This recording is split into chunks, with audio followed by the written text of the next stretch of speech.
Well, today let's look at a VIX Bit, V-I-X. It's made by S.E. Vick, and many woodworkers call this just a VIX Bit. It's a spring-loaded, self-centering bit that a lot of people use on things like hinges.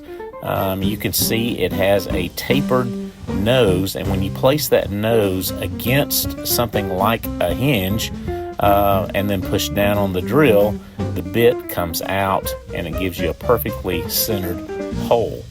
And as you can see, when we try to not use the VIX bit, there's a lot of play in that hole for the screw. So there's a lot of ways it could go.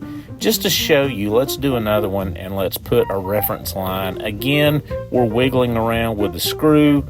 We put it in roughly in place and wham, look at that, how much it moved. Look at that, wow. But with the VIX bit, now let's mark that same stop again. Let's use our VIX bit.